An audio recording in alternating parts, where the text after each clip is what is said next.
My name's Adam. I'm 31 years old, and I guess you could say I've always had a complicated relationship with my mom. Complicated in the sense that I've spent most of my adult life trying to earn a version of love that I don't think ever really existed for me. I'm not sure exactly when I became the lesser child.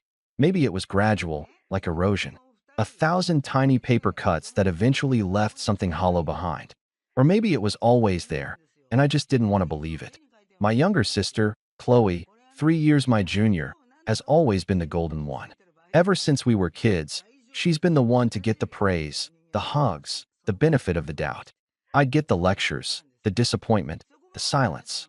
But despite all that, I still kept trying. I told myself that one day, I'd finally do something big enough to make her see me. I've done all right for myself. I work in tech, built my way up from an unpaid internship to a six-figure salary over the last decade. I don't flaunt it. I've always been the kind of guy who keeps his head down and lets the work speak. But last month, I got a huge bonus, more than I'd ever gotten before. And after paying off the last of my own student loans and putting some aside for savings, I had a chunk left over. And for some reason, despite everything, I thought of my mom. She's been living in the same crumbling two-bedroom house for 25 years. Roof leaks in the spring, furnace dies every third winter, and the porch is so tilted it looks like it's about to give up. She's always dreamed of something better, but money's always been tight. And I thought, maybe this is the moment. Maybe if I hand her the down payment for her dream house, no strings attached, maybe that'll be the gesture that finally matters. So I planned the whole thing. Quietly, I got in touch with a real estate agent in her area. Found a beautiful place just outside town. Modern kitchen, a little garden out back, and best of all, one story, so she wouldn't have to worry about stairs as she got older. I put a hold on it with the agent and made sure everything was lined up. The check for the down payment, $45,000, was already in an envelope in my backpack. I even had a little speech rehearsed in my head. I was going to show up on Saturday morning, take her for coffee, and tell her she didn't have to worry about repairs or mortgages anymore. That she deserved something nice. I wanted to see the look on her face when she realized that I had done that for her. That maybe, finally, I'd be enough. I drove through the night, 12 hours on the road from my apartment in the city to the town I grew up in. Got in around 9 a.m., bleary-eyed but buzzing with anticipation. When I pulled into the driveway, her car was already there, and so was Chloe's. That gave me pause. I hadn't told anyone I was coming, but of course Chloe just happened to be visiting the same weekend. I parked behind them and grabbed my bag, the check inside feeling like it was burning a hole in the fabric. As I walked up the familiar path to the front door, I heard voices and laughter from inside. I knocked gently. A few seconds later, the door swung open, and there she was. But she didn't look at me. Not at first. She looked past me, behind me, like she expected someone else. Then her eyes landed on mine, and she gave a small, surprised, "Oh," like she'd just seen a neighbor she barely remembered. Before I could say a word, Chloe came bounding from the kitchen, arms open, practically glowing. "Mom, I told you he'd come," she squealed, throwing her arms around me in a quick hug, but then immediately stepping aside as our mother moved forward, straight past me, and wrapped Chloe in a hug so tight, you'd think she'd just come home from war. "My sweet girl," my mom whispered, stroking Chloe's hair. "I'm so glad you're here. You always make everything better." I stood there, bag in hand, mouth slightly open. And then came the moment that made my stomach flip. My mom turned to me finally, smiled politely, and said, "Adam, since you're here, maybe you could help Chloe go over the repair list." I wrote down everything that needs to be done around here. Pipes, the roof, the porch. Maybe you can help pitch in, since your sister's already offered. I didn't say anything. Not right away. I just nodded slowly and followed them inside. Chloe plopped down on the couch like she owned the place, flipping through some bridal magazine she'd brought with her. She was engaged again, and from the way my mom doted on her, you'd think she was royalty. They chatted about venues, flowers, how Chloe's fiancé just got a raise, how she's thinking about moving to the city to finally start taking herself seriously. And my mom just beamed through it all like Chloe had personally invented the sun. I sat quietly on the armrest of the recliner, gripping the strap of my bag like it was the only thing keeping me tethered to the floor. The envelope with the check was still inside. My little speech about the house, the surprise, the relief I wanted to give her, it all sat there, growing heavier with each passing minute. I thought maybe there would be a moment, a pause, a chance to pull my mom aside and say, "Hey, I came here for you." But that moment never came. Instead, after lunch, my mom pulled out a legal pad with a list of home repairs, columned out with prices. "I added estimates," she said brightly, handing it to me like it was a birthday card. "You're so good with finances. Maybe you can cover some of these?" Chloe's already offered to get the new washing machine. I looked down at the list. The total was nearly $10,000. And there wasn't a single word of gratitude in her tone, just expectation, like she was reading off a grocery list. That's when I knew. I knew the check wasn't going to her. Not anymore. I calmly folded the paper, slipped it back on the table, and stood up. Chloe didn't notice. I don't even think she looked up from her phone. But my mom did. "You're not going already, are you?" she asked, frowning. "You just got here." "I've got some stuff to take care of," I said quietly. "Just wanted to check in." She waved absently, already turning back to Chloe. "All right. Be sure to say goodbye before you go." I left the house without another word. Got in my car, drove 5 blocks, and parked in an empty lot. Just sat there for almost an hour, letting the weight of everything settle in. I didn't cry. I didn't shout. I just felt tired. Tired of proving myself to someone who never really saw me. Tired of trying to earn a love that always seemed reserved for someone else. I opened the bag, took out the envelope with the $45,000 check, and stared at it. Then I picked up my phone and called the realtor. "Hey," I said. "Yeah, can you go ahead and cancel the deal?" Something came up. That was 3 days ago. This morning, my phone buzzed. A message from my mom. "Hey, do you know why the realtor backed out? I thought we were still moving forward. Chloe told me you were handling it." I stared at the message for a long while before I finally responded. "Ask Chloe." And then I put my phone face down. The message sat there unread for almost an hour. Then it got marked as seen, but no reply came. I half expected a barrage of calls or at least a guilt-tripping follow-up, but there was nothing. Just silence. And strangely, that silence felt louder than anything she could have said. It confirmed what I think I already knew. This wasn't about disappointment. It wasn't even about confusion.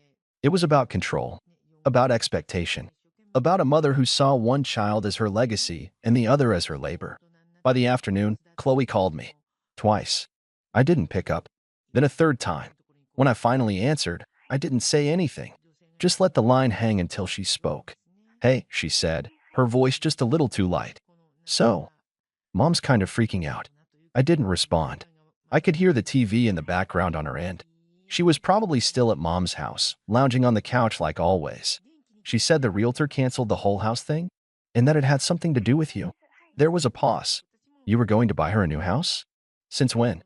"Since a few weeks ago," I said flatly.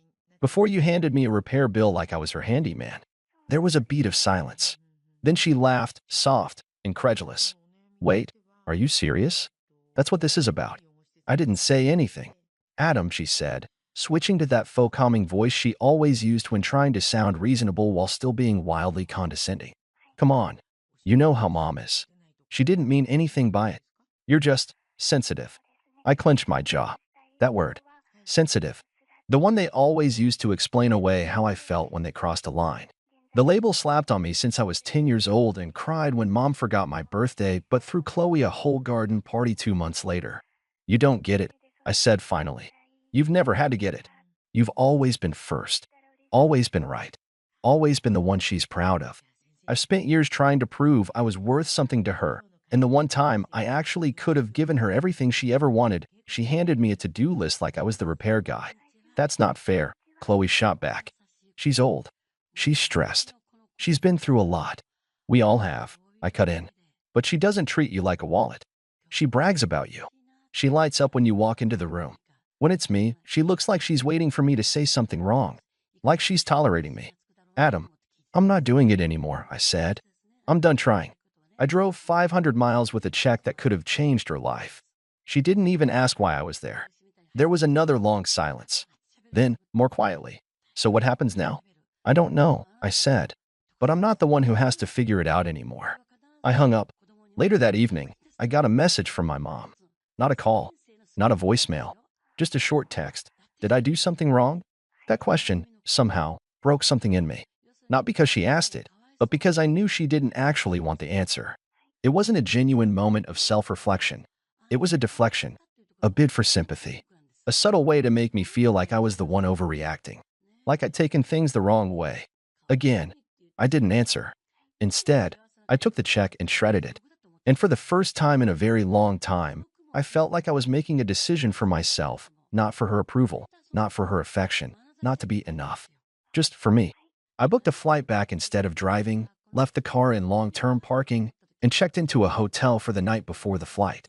I needed space, not just physical distance, but emotional room to breathe. That night, as I lay in bed, I scrolled through old photos. One caught my eye, me at 7 years old, standing next to Chloe at her birthday party. She had a huge cake, a new dress, and a crown. I had a paper plate and an awkward smile. I don't even remember if I got a slice. I stared at that photo for a long time. And then, I blocked both of them. Not because I was angry, but because I was tired of begging to be seen. And because sometimes, the best kind of peace comes when you stop knocking on the same locked door. The next few weeks passed in a strange, suspended calm. My phone was eerily quiet. No texts, no voicemails, no, just checking in messages from my mom or Chloe. At first, I thought maybe they were giving me space, but deep down, I knew better. It wasn't space. It was silence as a strategy. The cold shoulder dressed up as dignity. I knew how my family worked. If you didn't play your role, you got written out of the script. And since I wasn't being the generous, obedient son anymore, I guess they decided to hit pause until I came crawling back. Again. But I didn't crawl back. I didn't even flinch. Instead, I went back to work.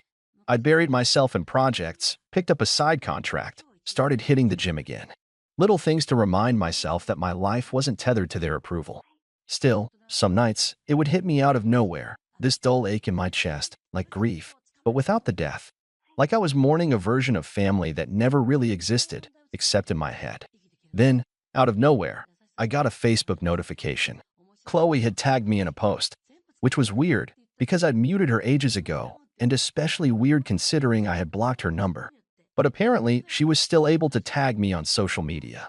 The post was a picture of her and my mom standing in front of the old house, both beaming like they just won the lottery.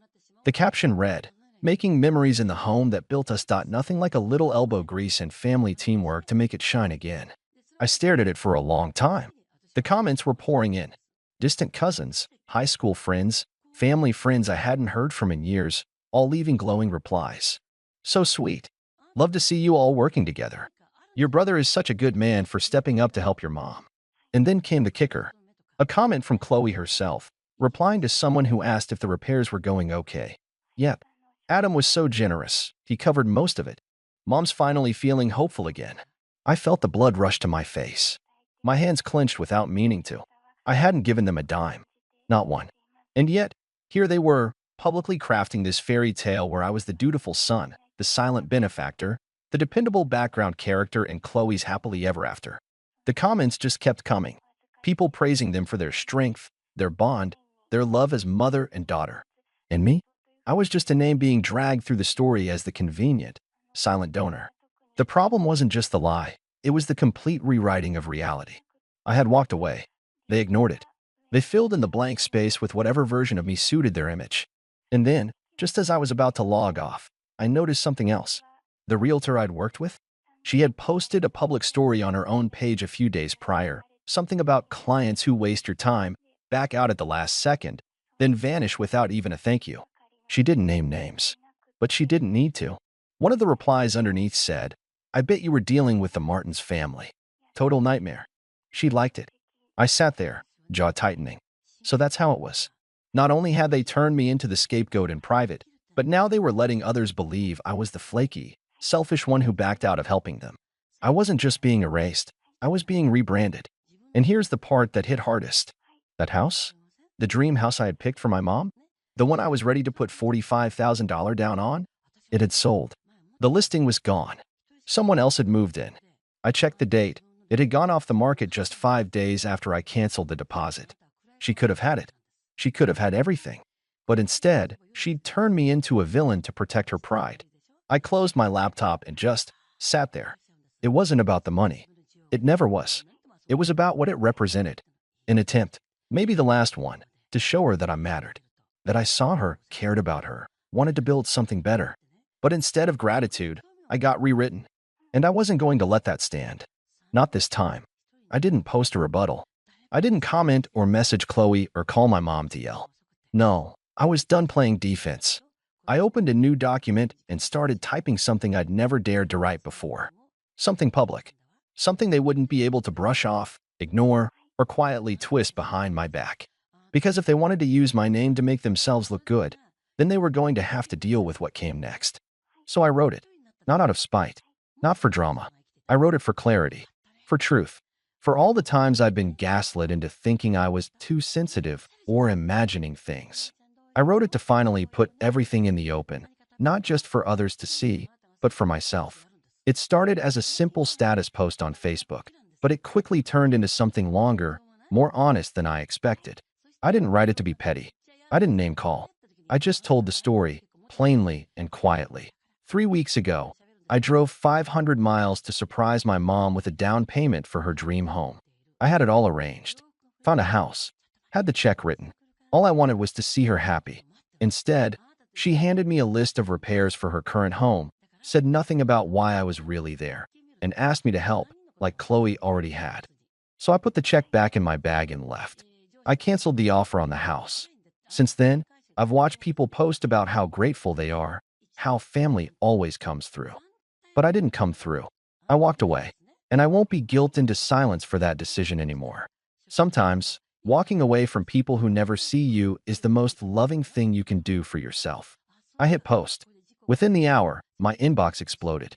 The first message came from my cousin Daniel, someone I hadn't talked to in years. "Dude, I had no idea," he wrote. "I always thought your mom was tough on you, but this is insane."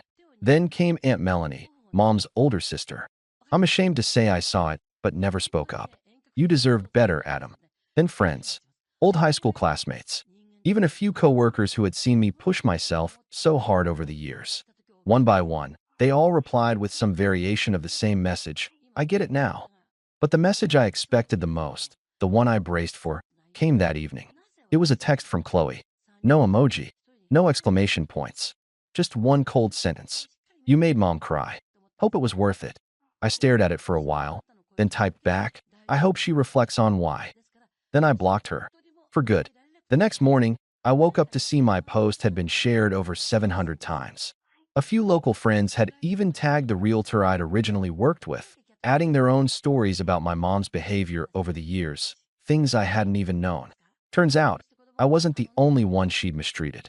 She just had a long pattern of using people until they stopped being useful. I thought I'd feel vindicated. But what I felt was peace. I didn't need to yell. I didn't need to scream. I didn't need a dramatic showdown or teary apology. What I needed was to stop giving people a front row seat to my life when all they ever did was throw tomatoes at the stage. A few days later, I received a letter in the mail. Handwritten. From my mom. It wasn't long. Just one page. Mostly vague statements about how she was hurt by the way I chose to handle things. No real ownership. No apology. Just a paragraph of self-pity wrapped in flowery language.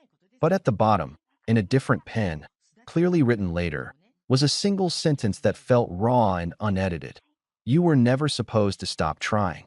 I stared at that sentence for a long time. That's when it all clicked. That's what I'd been to her. Not a son. Not a man with boundaries. I was a project. A performer. Someone expected to keep knocking, no matter how many times the door didn't open. And when I finally stopped, that was the betrayal. Not the house, not the check, not the post.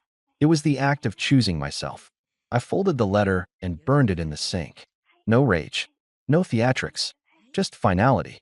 2 months later, I bought a new home. For me. No big yard. No open floor plan. Just a quiet, well-lit condo near the lake, with a balcony big enough for a grill and a chair where I could sit on weekends and read. I started seeing a therapist. I learned to enjoy silence that didn't feel like punishment.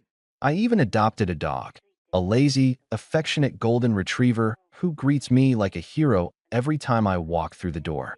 Sometimes, when people ask if I'm close with my family, I say, "We used to be, in a way." And then I change the subject. Not because it hurts, but because I've finally accepted that you don't owe your peace to people who made you earn their love like a paycheck. Some doors don't need to be knocked on again. Some stories don't need rewrites. And some sons learned that being enough was never the problem, being seen was. I never thought I'd have a story for this sub, but after what happened at my last family reunion, I think I finally do.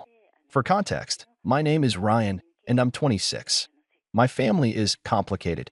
I wouldn't call them outright toxic, but they have this unshakable tendency to put people into neat little boxes based on outdated ideas of success.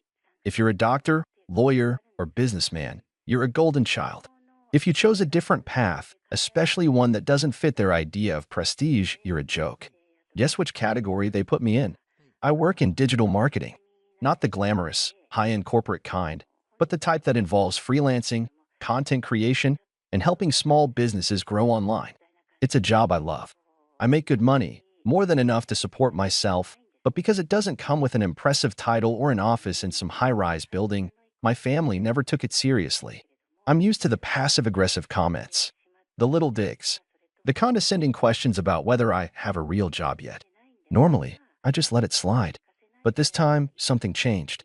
The family reunion was held at my Aunt Linda's house, a big two-story place with a backyard large enough to fit 3 generations of relatives. These gatherings happened every summer, and I had learned to manage my expectations. I enjoyed seeing my younger cousins, my grandma, and the handful of relatives who weren't insufferable. But I also knew I'd have to endure the inevitable interrogation about my life choices. Uncle Mike was the worst about it.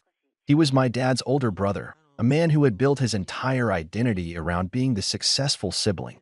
He ran a car dealership, though from what I'd heard through the grapevine, it wasn't doing all that well. Didn't matter. To him, success wasn't about how well you were actually doing. It was about looking the part, wearing the right suit, driving the right car, having the right title. I was sitting at one of the patio tables, chatting with my cousin Jake about a trip he had just taken to Italy, when I heard the all-too-familiar voice behind me. Well, if it isn't the family disappointment. The words hit like a slap, loud enough for everyone around to hear. Conversation slowed. A few people chuckled awkwardly, the kind of laugh people give when they don't want to be part of something but also don't want to challenge it. I forced a smile before turning around. "Good to see you too, Uncle Mike." He had his usual drink in hand, sunglasses perched on his head, the smugness practically radiating off of him. "You still doing that internet stuff?" he asked, waving his hand vaguely. "You know, my buddy's kid just got a job at a big firm. Finance. Real money. But he's making a lot more than whatever TikTok nonsense you do." I exhaled slowly, already regretting being here. "I don't do TikTok. I work in digital marketing." Right. Marketing." He turned to my dad, who was sitting nearby. "Remember when Ryan wanted to be an engineer? Man, what a downgrade, huh?" More laughter. I glanced at my mom, hoping she'd say something, but she just gave me that look, the one that meant don't make a scene. Mike grinned, clearly enjoying himself. "Hey, at least he's not in jail or homeless, right? We should be grateful for the little things." And that was when I decided I wasn't going to let this slide. Not this time. I pushed my chair back and stood up, feeling my heart pound in my chest. Slowly, I reached into my pocket and pulled out my phone. The table went quiet.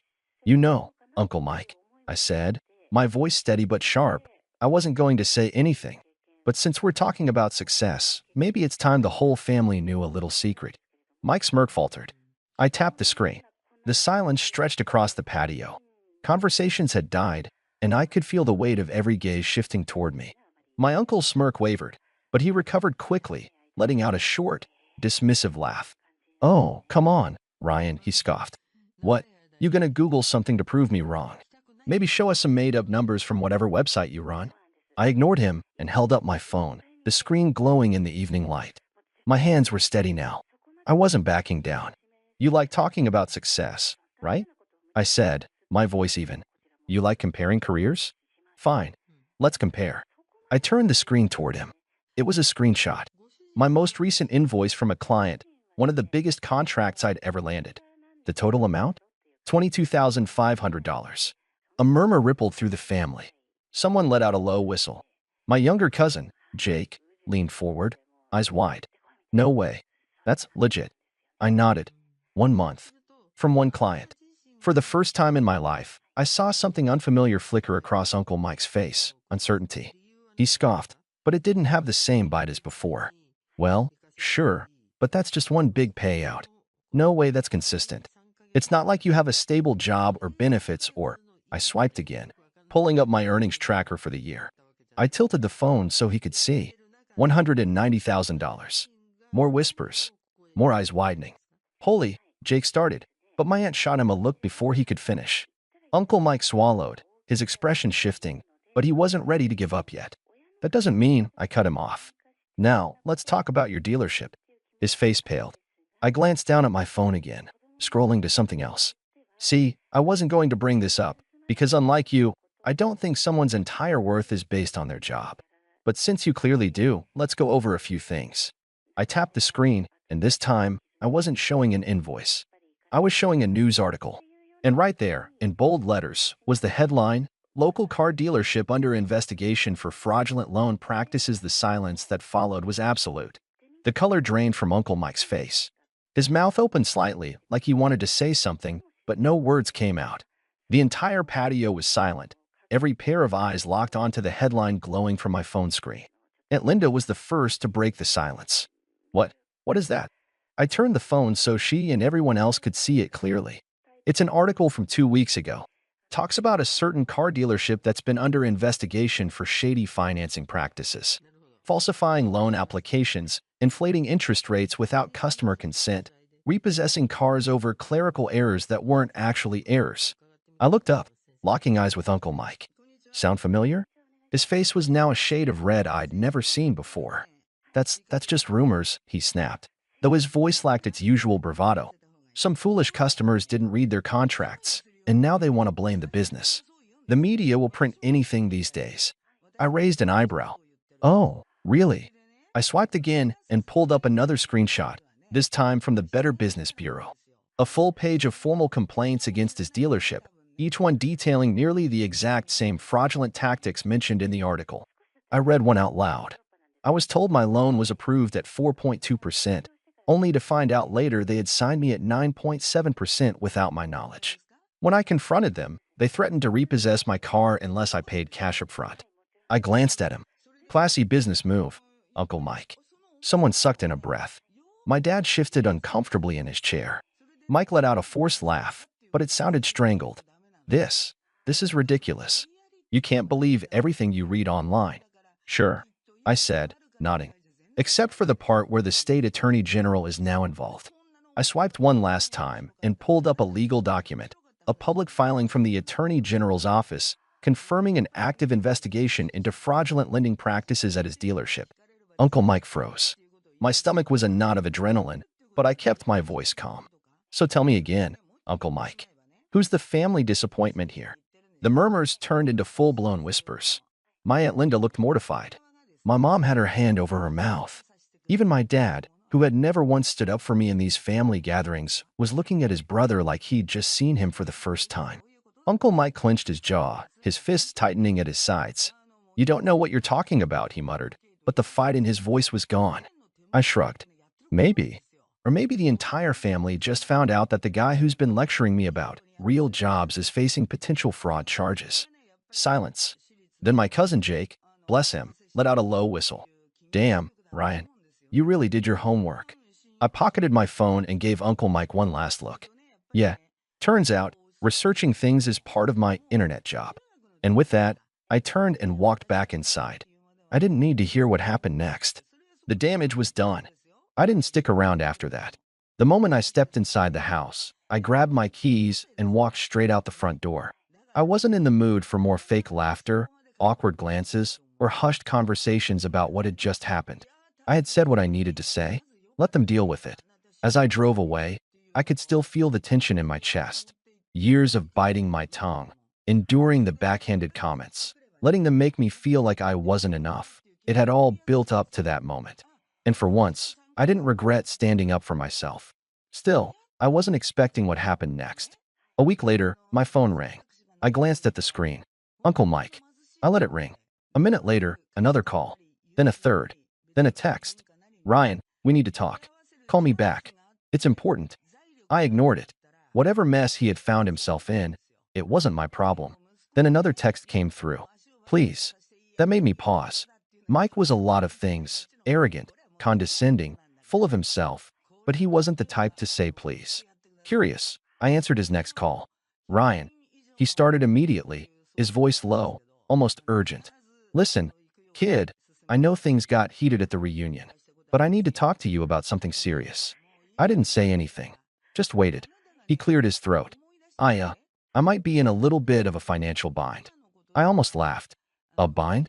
He exhaled sharply, like he was trying to keep himself from losing his temper. Yeah, a bind. Look, you obviously keep track of things online. You know about the investigation. It's complicated. The legal fees alone are ruining me, and the bad press has scared off a lot of customers. If I don't come up with some serious cash soon, I could lose everything. I leaned back in my chair. And what does this have to do with me? There was a long pause.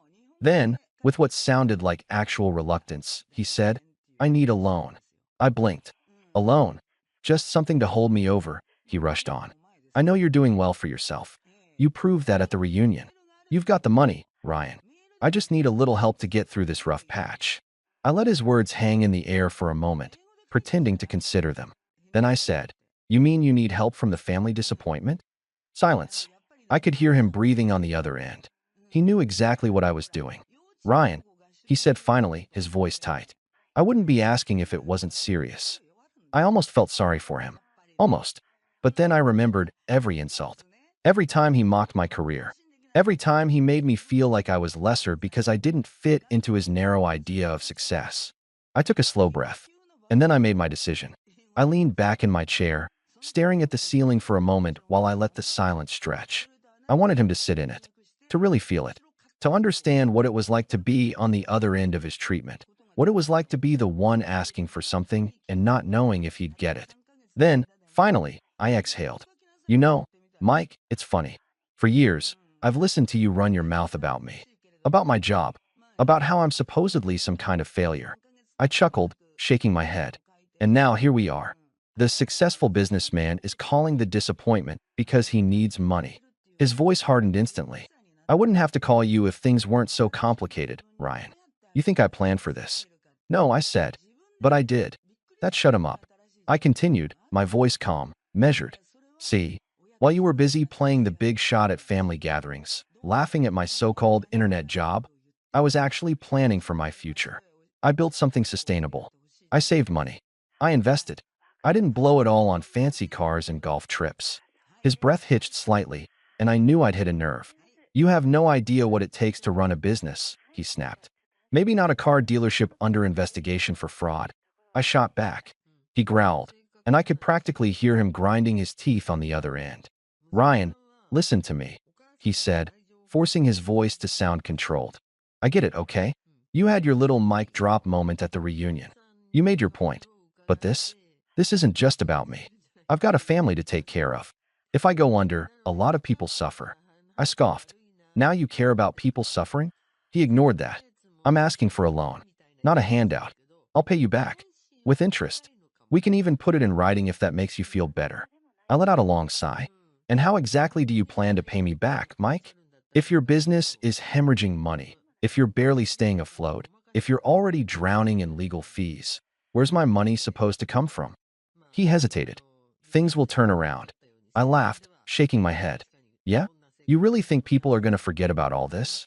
That customers will just magically trust you again? I have connections, Ryan, he snapped. I know people. Once this blows over, I'll be fine. Then ask those people for money, I said simply. Silence. And then, for the first time, I heard it. The sheer desperation in his breathing. He wasn't just uncomfortable anymore. He was panicking. Ryan, I can't ask them, he admitted, his voice low. They're already pulling away. Investors are backing out. My own business partner is talking about jumping ship. I don't have a lot of options left. I sat there, absorbing that. The invincible Uncle Mike, the self-proclaimed business genius, the same man who had spent years looking down on me, was now at his breaking point. He wasn't just struggling, he was sinking, and no one wanted to throw him a life raft. No one except me, if I wanted to. And that was the real kicker. Because the old me, the one who used to sit there and take his insults, that version of me might have felt bad, might have wanted to be the bigger person, might have thought, if I help him now, maybe he'll finally respect me. But I wasn't that person anymore. I exhaled slowly. I'm going to tell you something, Mike. And I want you to listen carefully. He didn't respond. I continued. For my entire life, you've treated me like I was beneath you. Every family gathering, every conversation, every time you opened your mouth, it was always the same. When are you going to get a real job, Ryan? When are you going to stop wasting your time? When are you going to grow up? His breathing was heavier now, but he stayed silent. I kept going, and I took it, for years, because I thought maybe, one day, you'd actually see me for who I am. That maybe, if I proved myself, you'd finally stop looking down on me. I let out a dry chuckle.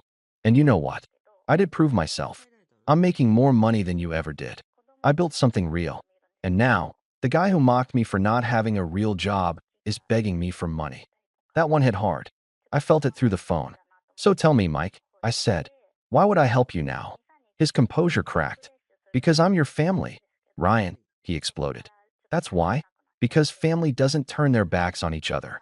I let that hang in the air for a second before responding, my voice ice cold. Funny, you didn't seem to care about that when you were calling me the family disappointment. Silence. And then, I heard it. The shift. The moment his desperation turned into rage. Oh, I see how it is, he sneered. You're still some insecure little punk, aren't you? You think just because you got lucky with some internet money, you're better than me? I smirked. I don't think it, Mike. I know it. He lost it. You ungrateful little brat, he spat. I've been in business longer than you've been alive. You think your little online gig makes you smarter than me? You think it makes you successful? You're still just some nobody with a laptop, sitting in his apartment, pretending he's a big deal. Meanwhile, I built a real business. I had employees. I had assets. I had a business. I interrupted. Had. Past tense. The silence that followed was deafening. He was fuming, but I wasn't done yet. You want to talk about success, Mike? Let's talk about it. Because real success isn't just about money. It's about respect. It's about trust. And right now, you have neither. Your customers don't trust you. Your business partners don't trust you. Your own family doesn't trust you. And that's not because of me. That's because of you. He had nothing. No comeback. No defense. Just heavy, angry breathing. I let out a slow breath. You burned every bridge, Mike. You ran your mouth for years, and now, when you finally need help, there's no one left. And then, for the final blow, welcome to being the family disappointment. I hung up, and for the first time in years, I felt free. It's been a few months since that phone call, and honestly, I haven't heard much from Uncle Mike since. Word spread fast through the family that I refused to help him, and, predictably, there was some backlash. My mom called me a few days after it happened, saying I should have been the bigger person. My aunt tried to guilt-trip me with the whole "buddy's family" speech. A few cousins texted me, basically fishing for gossip. But here's the thing, I didn't feel guilty. Not even a little. Mike wasn't some innocent guy who hit a rough patch. He was a grown man who spent his entire life belittling others while pretending he was untouchable. And when the walls finally closed in on him, he had the audacity to expect me, the person he looked down on the most, to save him. From what I've heard, things haven't improved for him. His business officially shut down, and the investigation against him is still ongoing. Last I checked, he had to sell his fancy car and downgrade his house. I don't know where he's getting the money to keep himself afloat, but I wouldn't be surprised if he's burning through whatever savings he has left. As for me, I'm doing great. Better than ever, actually. That whole situation made me realize just how far I've come. I spent so many years letting his words get to me, feeling like I had something to prove. But I don't anymore. I know my worth. I know what I've built. And I know that cutting off toxic family members, no matter how much society tells you to stick by them, is sometimes the best thing you can do for yourself. But hey, maybe I'm wrong. Maybe I should have just given him the money, let bygones be bygones, and played the role of the bigger person. What do you think? Was I too harsh? Or did Uncle Mike get exactly what he deserved?